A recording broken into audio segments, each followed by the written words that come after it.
Tokyo. Reuters. Bank of Japan Governor Haruhiko Kuroda said he had no plans to take a fresh look into why the central bank has failed to meet its inflation target, suggesting that no major changes will be made to its massive stimulus program for the time being. Kuroda, who was reappointed by the government for another 5-year term when his current one ends in April, has been under fire by some lawmakers for failing to achieve his 2% inflation target despite years of heavy money printing.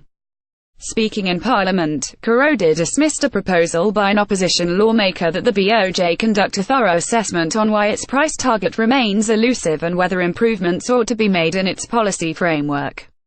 "It's unfortunate that achievement of our price target has been delayed.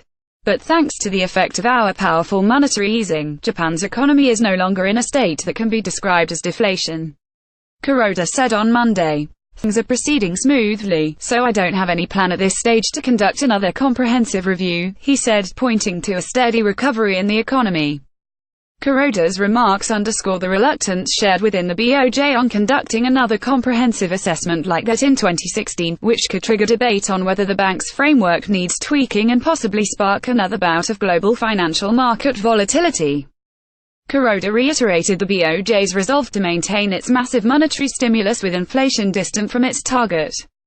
Mandated by Premier Shinzo Abe to eradicate deflation, Kuroda deployed a massive asset-buying program in 2013 with a pledge to achieve 2% inflation in roughly 2 years. But subdued inflation forced the BOJ to conduct a comprehensive assessment of its policy in 2016 that blamed slumping oil costs and Japan's sticky deflationary mindset for delaying achievement of its price target. Having conceded it will take more time than expected to meet its price goal, the BOJ also revamped its policy framework in 2016 to one targeting interest rates from the pace of money printing, a move it said will make its policy more suited for a long-term battle to drive up prices.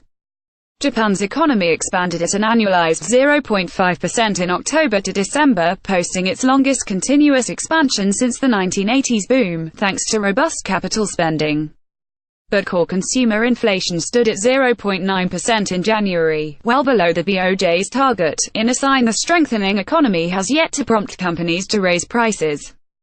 Despite weak price growth, many BOJ policymakers are wary of ramping up stimulus and prefer to maintain the status quo due to their dwindling policy options and the rising costs of prolonged easing. Reporting by Lika Kahara and Stanley White, editing by Chris Gallagher and Kim Kohil. Your Standards. The Thomson Reuters Trust Principles.